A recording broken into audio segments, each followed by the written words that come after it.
ڈالی ڈالی پہ محمد علیہ ڈالی ڈالی پہ محمد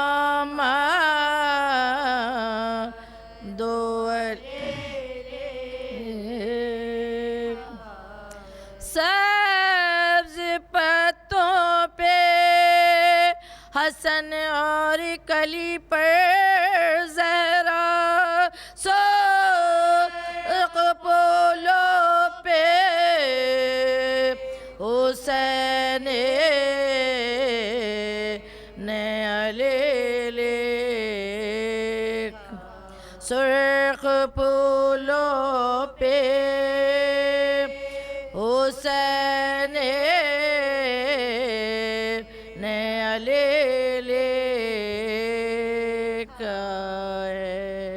آوے جنت میں پکاری لاش پہ زہرا میرے حسین حسین پکاری لاش پہ زہرا میرے حسین پکاری لاش پہ زہرا میرے حسین کفن بھی تو نے نہ پایا میرے حسین کفن بھی تو نے نہ پایا میرے حسین اسی لیے تجھے پالا تھا فاطمہ نے کیا اسی لیے تجھے پالا تھا فاطمہ نے پڑا ہے دھوپ میں لاشا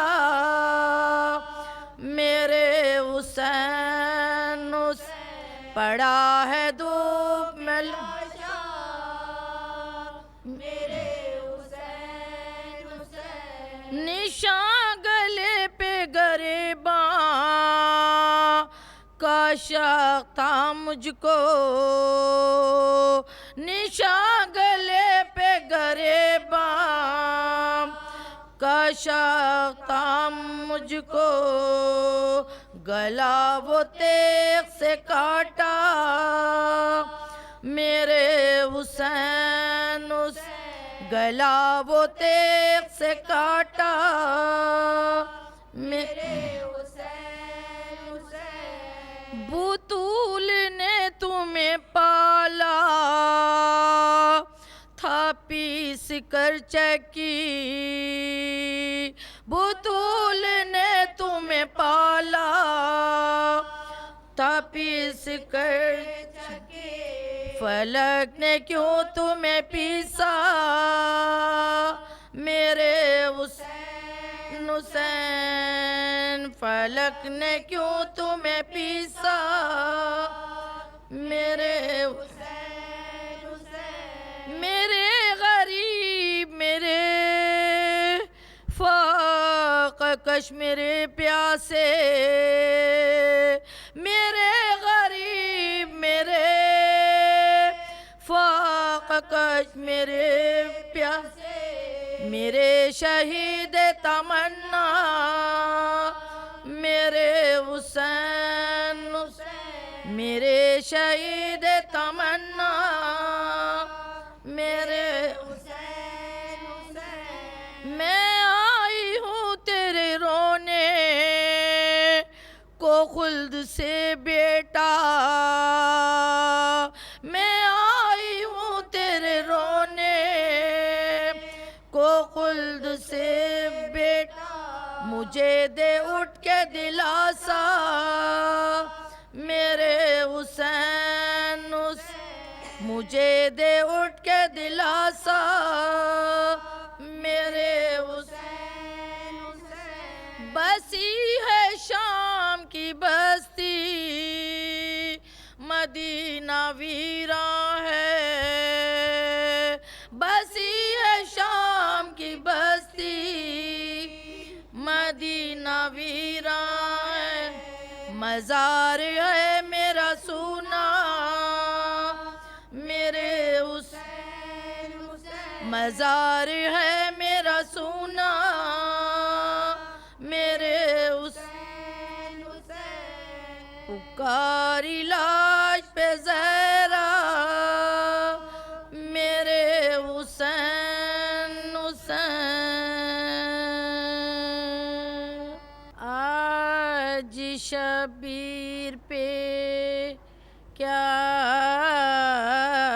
عالم تنہائی ہے آج شبیر پہ کیا عالم تنہائی ہے ظلم کی چاند پہ زہرا کے گھٹا اس طرف لشکر آدھا میں سفر آئی ہے یا نہ بیٹا نہ بھتیجا نہ کوئی بھائی ہے یا نہ بیٹا نہ بھتیجا نہ کوئی بھائی ہے برچیاں کھاتے چلے آتے ہیں تلواروں میں مار لو پیاسے کوئی شور ستمگاروں میں مار لو پیاسے کو شور ستمگاروں میں برچھیا کر کوئی سینے سے لگا جاتا ہے مارتا ہے کوئی نیزہ تو غشا جاتا ہے بڑھتے ہیں زخم بدن زور گھٹا جاتا ہے بند آنکھیں سر پاک جھکا جاتا ہے بند آنکھیں ہیں سر پاک جھکا جاتا ہے گرد زہرا علی گریا کنا پھرتے غل ہے گھوڑے سے امام دوسرا گرتے ہیں غل ہے گھوڑے سے امام دوسرا گرتے ہیں کہتے ہیں ظالموں سے خشک زباں دکھلا کر بیر حق پانی کا ایک جام پلا دو لاکھ لیکن کہتے ہیں یہ تیغ ستم چمکا کر آب شمشیر پیو بچیوں کے پل کھا کر آب شمشیر پیو بچیوں کے پل کھا کر یہ سخن سن کے بھی غصہ نہیں فرماتے ہیں یاس سے سوئے فلک دیکھ کے رہ جاتے ہیں یاس سے سوئے فلک دیکھ کے رہ جاتے ہیں ابھی مولا نے سر عز اٹھایا تنا نیزہ ایک چھاتی پہ مارا جو کسی نے غش میں گرنے لگے گھوڑے سے امام زیجا آئی خاتون قیامت کی صدا بسم اللہ خاتون قیامت کی صدا بسم اللہ تھامنے آئے علی گلد سے گھبرائے ہوئے دوڑے محبوب خدا ہاتھوں کو پھیلائے ہوئے دوڑے محبوب خدا ہاتھوں کو پھیلائے ہوئے ایک جفا کش نے پہلو پہ جو نیزہ مارا چھد گیا توڑ کے سینے کو کلیجہ سارا پوشت تازی پہ سنبھلنے کا نہ پایا یارا گر پڑا خاک پہ وہ عرش خدا کا تارا گر پڑا خاک پہ وہ عرش خدا کا تارا گرد آلودے قبائے شہ پر نور ہوئی ریت زخموں کے لیے مرہم کافور ہوئی ریت زخموں کے لیے مرہم کافور ہوئی آج شبیر پہ أعوذ بالله من الشيطان اللعين الرجيم بسم الله الرحمن الرحيم الحمد لله رب العالمين الصلاة والسلام على أشرف الأنبياء والمرسلين وخاتم النبيين أبي القاسم محمد وأهل البيته الطيبين الطاهرين المعصومين المظلومين ولعنة الله على أعدائهم أجمعين أما بعد فقد قال الله تبارك وتعالى في كتابه المجيد والفرقانه الحميد بسم الله الرحمن الرحيم إنما يريد الله ليذهب عنكم الرجس أهل البيت ويطهركم تطهيرا بسم الله الرحمن الرحيم فقال رسول الله صلى الله عليه وآله وسلم إن الحسين مصباح الهدى والسفينة نجاة سرنامہ کلام حدیث رسول کہ بے شک حسین ابن علی ہدایت کا چراغ ہے اور سفینہ نجات ہے۔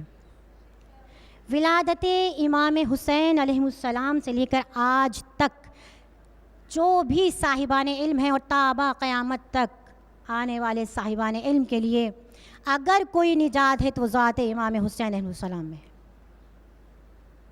کیونکہ یہ وہ ذات ہے کہ جس کی ولادت کا اہتمام خود قدرت نے کیا۔ کس طرح کہ جب رسول اللہ صلی اللہ علیہ وآلہ وسلم ایک مرتبہ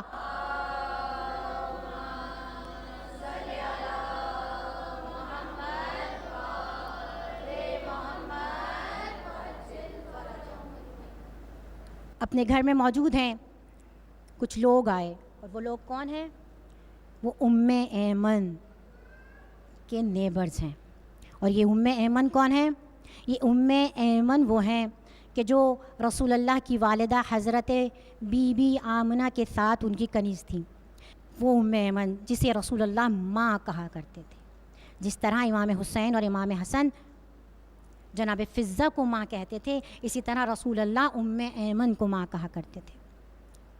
کچھ لوگ آئے، یا رسول اللہ ہم نے دیکھا ہے کہ کچھ وقت سے ام ایمن بہت پریشان ہیں، بہت مضطرب رہنے لگی ہیں اور کسی کو کچھ بتاتی نہیں ہیں۔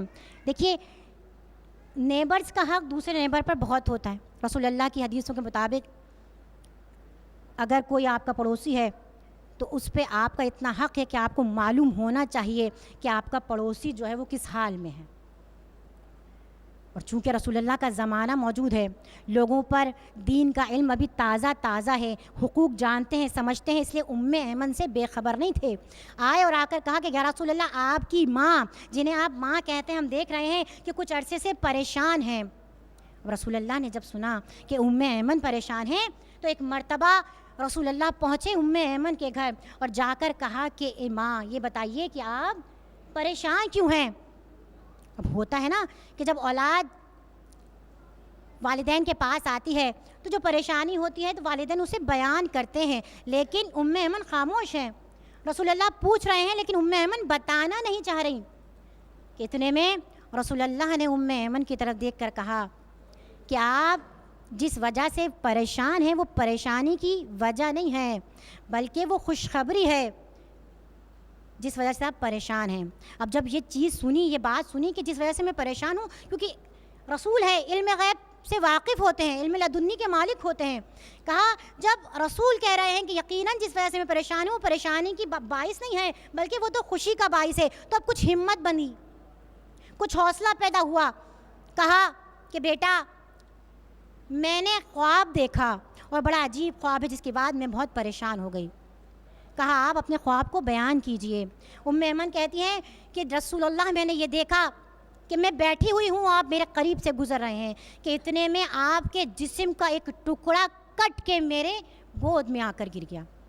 اب کوئی ایک عام انسان اگر یہ خواب دیکھے کہ کسی کے جسم کا ٹکڑا آ کے اس کی گود میں گر جائے تو پریشانی کا باعث تو ہے نا، کہ نہ جانے اس کی تعبیر کیا ہے کہ کسی کے جسم کا ٹکڑا آ کر آپ کی گود میں گر گیا ہے۔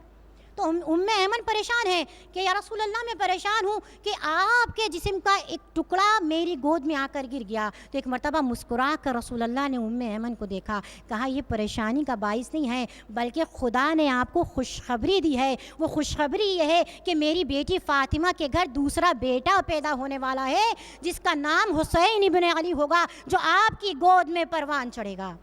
جس سے حسین منسوب ہو جائے وہ چیز نورانی ہو جاتی ہے، چاہے وہ حسین ابن علی کا حرم ہو، چاہے وہ حسین ابن علی سے منسوب خاک ہو، خاک ہے تو خاک شفا ہو جایا کرتی ہے۔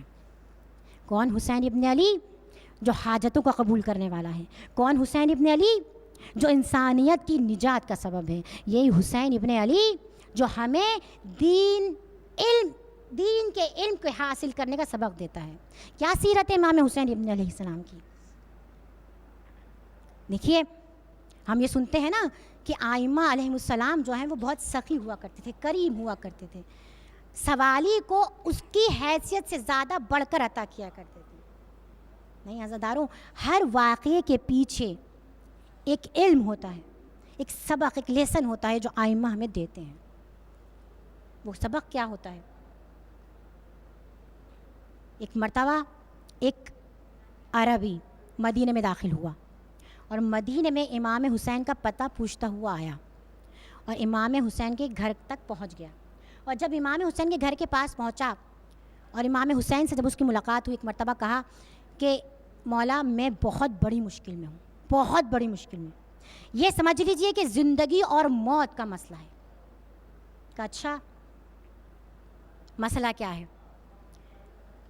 کہا میری ایک شخص سے بحث ہو گئی اور اس بحث اور مباحثہ اتنا بڑا کہ بعد لڑائی تک پہنچی، اور وہ لڑائی اتنی بڑی کہ میرے ہاتھ سے اس کا قتل ہو گیا۔ اور چونکہ قرآن کہتا ہے کہ مظلوم کے ولی اور وارث پر اس کا انتقام اس کو لینا حق ہے، اگر وہ مجھ سے انتقام لے گا یقیناً مجھے بھی قتل کرے گا، میری زندگی اور موت کا مسئلہ ہے۔ لیکن بیچ کا ایک راستہ اور اسلام نے دیا، وہ کیا راستہ؟ قصاص کا، دیت کا راستہ۔ دیت مطلب یہ کہ اگر جسے قتل کیا گیا ہے اس کے گھر والے، اس کے وارث، اس کے والی اس کے بدلے میں کوئی اماؤنٹ اگر مانگیں تو آپ انہیں دے سکتے ہیں, اپنی جان بچا سکتے ہیں. کہا اسی طرح جس کو میں نے قتل کیا اس کے ولی و وارثوں نے بھی مجھ سے بھی کچھ اماؤنٹ ڈیمانڈ کیا, اور وہ اماؤنٹ جو آج کل اگر دیکھا جائے تو اس حساب سے وہ اماؤنٹ جو تھا وہ بلینس میں تھا. اتنی بڑی رقم. وہ ایک عربی کیا ہوتے ہیں, اونٹنی, کل پراپرٹی اس کی ایک اونٹنی تھی جس کا دودھ بیچتا تھا, زندگی گزارا کرتا تھا, اور اس کے علاوہ اس کی کوئی پراپرٹی نہیں تھی. وہ کہنے لگا کہ میرے پاس اتنا اماؤنٹ نہیں ہے. کہا پھر؟ کہا آپ کے نانا کی ایک حدیث ہے کہ کبھی بھی کسی کے آگے ہاتھ نہ پھیلاؤ. رسول اللہ کی حدیث ہے کبھی بھی کسی کے بھی آگے ہاتھ نہیں پھیلانا. اور اگر بہت ہی کوئی کمپلژن ہو جائے, انتہائی کوئی مجبوری, کوئی دوسرا راستہ نہ ہو اور ہاتھ پھیلانا پڑ جائے, تو کہا چار کوالٹیز میں سے کوئی ایک ضرور دیکھنا جس سے مانگنے جاؤ, جس کے آگے ہاتھ پھیلاؤ. کہا پہلی کوالٹی کیا؟ کہا پہلی کوالٹی یہ کہا آپ کے نانا نے کہ وہ شریف ہو, شریف النفس ہو, شریف عرب ہو. یا حسب نسب اس کا بہت بلند ہو. تیسرے, یا تو وہ عادل. چوتھے, یا وہ گریسفل ہو, خوبصورت ہو. ان چار میں سے اگر کوئی ایک کوالٹی کسی ایک میں نظر آ جائے, بس اس کے آگے ہاتھ پھیلانا, ورنہ نہ پھیلانا. اور یا مولا, کہا آپ کے اندر تو یہ چاروں کوالٹی موجود ہیں. میں نے پورے مدینے میں آپ سے بڑا شریف کوئی نہیں دیکھا, کیونکہ آپ تو ہیں ہی معصوم. آپ سے اعلیٰ حسب نسب کسی کا ہے ہی نہیں. آپ سے بڑا عادل کوئی نہیں ہے, اور گریسفل شخصیت کیا ہی کہنے, آپ سے نورانی اس پورے مدینے میں کوئی دوسرا نہیں ہے. اس لیے میں آپ کے آگے آیا. اچھا, ہم سنتے ہیں نا جب بھی کوئی آئمہ سے مانگنے آتا ہے, آئمہ اسے اس کی ڈیمانڈ سے زیادہ عطا کرتے ہیں. ایسا نہیں ہوتا. آئمہ عدل کرتے ہیں. اور عدل کس طرح کرتے ہیں؟ ایک مرتبہ حسین نے اس شخص کو دیکھا, اور دیکھنے کے بعد کہا کہ میرے رسول اللہ کی ایک حدیث اور ہے, اور وہ کیا ہے؟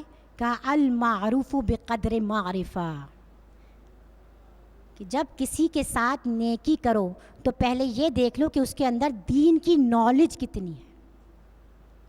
ہر کسی کو ایسی, ہر واقعے میں آپ دیکھیے گا ہمیں پورا واقعہ جو ہے سنایا نہیں جاتا, صرف جود و سخا کی بتایا جاتا ہے کہ اتنا دے دیا, 100 اونٹ دے دی. یقیناً دیے, کسی کو 100 اونٹ بھی دیے, کسی کو درہم بھی دیے, کسی کو دینار بھی دیے, بھر بھر کے دیے. لیکن کس طرح دیے؟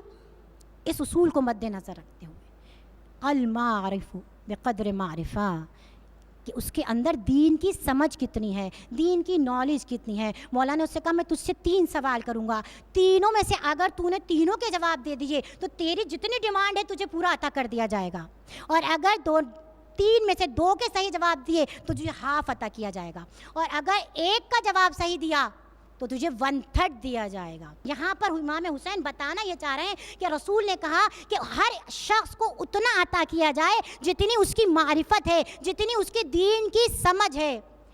تو جب بھی آئمہ نے کسی کو عطا کیا ہے نا, اس کے دین کی سمجھ کے مطابق عطا کیا. اور پھر یہ بتانا چاہ رہے ہیں کہ دین کی نالج اور دین کی سمجھ کتنی ضروری ہے. اور ہمارے اور آپ کے نزدیک آج کا دین کا علم تو کوئی حیثیت ہی نہیں رکھتا. ہمیں غرض ہی نہیں ہے, ہم دنیاوی علم میں انوالو ہو چکے ہیں کہ ہماری اولاد جو ہے وہ ڈاکٹر بن جائے, ہماری اولاد جو ہے وہ انجینئر بن جائے, ہماری اولاد جو ہے وہ چارٹرڈ اکاؤنٹنٹ بن جائے, ہماری اولاد کسی بڑے عہدے پر پہنچ جائے, IT کی کوئی بڑی آئیکن بن جائے, کمپیوٹر کی کوئی بڑا آئیکن بن جائے. مطلب ہم سوچتے ہیں دنیاوی پروفیشنلز جو ہیں اس میں ہماری جو اولاد ہے وہ ہائی اس پہ چلی جائے, پوسٹ پہ چلی جائے. لیکن دین کی طرف ہم میں سے کسی کی کوئی توجہ نہیں ہے کہ ہماری اولاد کو دین کا کتنا علم ہے. اور مولا کتنی اہمیت بتا رہے ہیں دین کی علم کی. ایک مرتبہ مولا کی ولادت کے دن ہے, شب 3 شعبان ہے, اور مولا کے گھر ایک سیلیبریشن چل رہی ہے. اتنی بڑی سیلیبریشن ہے, پورے مدینے کو انوائٹ کیا گیا ہے, سارا مدینہ انوائٹڈ ہے, اور ہر جگہ خوشی ہے. گھر کو سجایا جا رہا ہے, گلیوں کو سجایا جا رہا ہے. اب لوگ پریشان ہیں کہ آخر ایسی کیا بات ہو گئی ہے امام حسین کے گھر جو اتنی بڑی سیلیبریشن منائی جا رہی ہے. اب سب جو ہیں بڑھ کے چلے جا رہے ہیں, چلو چل کے دیکھتے ہیں کہ آخر حسین کے گھر ہو کیا رہا ہے, امام حسین کے گھر ہو کیا رہا ہے. چل کر دیکھتے ہیں کہ سیلیبریشن کس خوشی میں ہے. کیونکہ اگر دیکھا جائے تو 5 موقع ایسے ہوتے ہیں جہاں پر سیلیبریشن کے لیے کہا ہے اسلام نے. ایک تو کوئی اگر نیا گھر لے تو ولیمہ کیا جاتا ہے, شادی کا ولیمہ ہوتا ہے, کوئی بچہ ہو جائے تو حج کا ولیمہ ہوتا ہے. کہا آج ایسا تو کچھ نہیں ہو رہا, امام حسین کے گھر کوئی ولادت نہیں ہوئی ہے, کوئی حج کا ولیمہ نہیں ہے, کوئی شادی نہیں ہے, تو اتنی بڑی سیلیبریشن امام حسین کے گھر کیوں ہو رہی ہے؟ اب جب مدینے کے لوگ, عربی لوگ آئے تو کیا دیکھا کہ سب سے بلند مقام پر بجائے یہ کہ خود امام حسین بیٹھے ہوں, اس اتنی بڑی سیلیبریشن میں, اتنی بڑے ایونٹ میں امام حسین خود چیف گیسٹ نہیں ہیں, بلکہ کون چیف گیسٹ ہے؟ دیکھا کہ مسجد میں موجود ایک معمولی سا آدمی جو بچوں کو قرآن پڑھاتا ہے, وہ سب سے اوپر بلند مقام پر بیٹھا. لوگ حیران ہیں, یہ جس کو تو ہم پوچھتے بھی نہیں ہیں, ہے یا نہیں؟ ہمارے ہاں قرآن جو پڑھا دے اس کی کوئی اہمیت ہے؟ اس کی تو کوئی اہمیت ہی نہیں. ہاں وہ جو ہمارے بچے کو ڈاکٹر بنا دے یا ہمارے بچے کو انجینئر بنا دے یا اس سے کسی بڑی پوسٹ پر بٹھا دے تو ہم کتنا اس کی عزت و احترام کرتے ہیں, لیکن وہ جو قرآن ہمارے بچے کو قرآن کی تعلیم دے رہا ہے, جو قرآن پڑھا رہا ہے, جو دین سمجھا رہا ہے, ہمارے نزدیک اس کی کوئی اہمیت نہیں ہوتی. مولا نے سب سے بلند مقام پر اس کو بٹھا کے رکھا ہوا ہے. ایک مرتبہ اپنے غلام کو مولا نے حکم دیا, جب سب مدینہ جمع ہو گیا, کہ جاؤ اس کے لیے 1000 خوبصورت جوڑے لے کر آؤ, 1000 گولڈ کوائنس لے کر آؤ, اور موتیوں سے, دنیاوی موتیوں سے بھرا ہوا تھال لے کر آؤ. وہ سب لایا گیا اور امام حسین نے اس کو گفٹ میں پیش کیا. لوگ پریشان ہیں, کہا چلو سمجھ میں آتا ہے, لیکن یہ کس بات پہ اتنے نام و اکرام, کیا ایسا کون سی اسپیشلٹی ہو گئی ہے جو ایسا اسپیشل کام اس نے کر دیا ہے کہ جس پہ امام حسین نے جو ہے وہ اس کو 1000 سوٹ گفٹ کیے, 1000 دینار ان گولڈ کوائنس دیے, اور موتیوں سے بھرا, منہ سے سمجھ لیں موتیوں سے منہ بھر دیا, اتنا موتیوں سے بھرا تھال اس کے سامنے پیش کر دیا, اس کو گفٹ کر دی تمام چیزیں. ایک مرتبہ کہا مولا ہم اس کو پہچانتے تو ہیں, یہ تو ہماری مسجد کا عام سا بندہ ہے جو بچوں کو قرآن پڑھاتا ہے, لیکن اس نے ایسا کیا کر دیا کہ آپ نے اس کو اتنا انعام اکرام سے نواز دیا؟ مولا نے کہا کہ تم نہیں جانتے, اس نے میرے بچے کو سورہ الحمد پورا یاد کروا دیا. ایک سورہ حمد اس نے میرے بچے کو پورا یاد کروا دیا.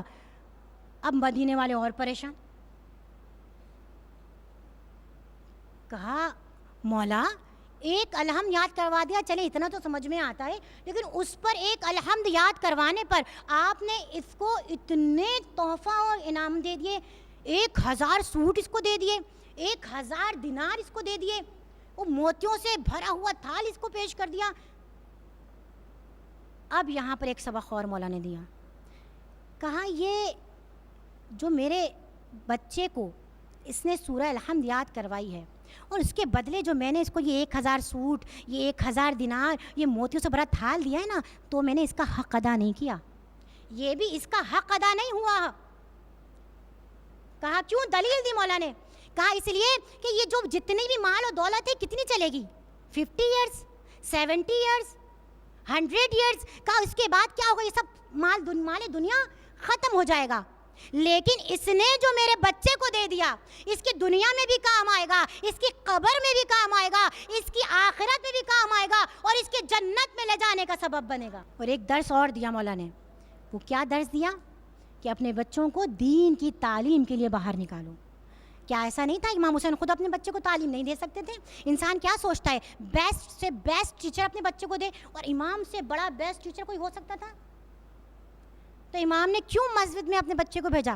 اس لیے تاکہ ہم جیسے لوگوں کے لیے سبق ہو کہ اپنے بچوں کو دینی تعلیم کے لیے باہر نکالو, ان کے اندر علم, ان دین کی سمجھ ڈالو. یہ کتنا ضروری ہے,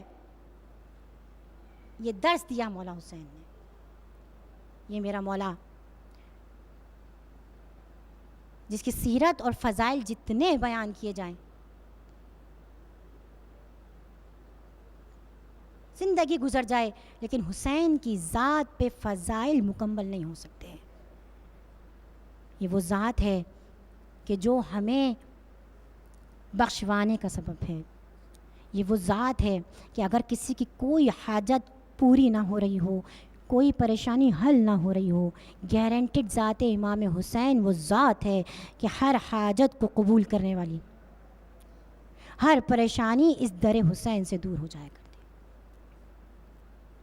یہ حسین ابن علی کون؟ جس کے لیے رسول اللہ نے فرمایا حسین منی وانا من الحسین، یہ میرا ٹکڑا ہے، میں حسین سے ہوں، حسین مجھ سے ہے.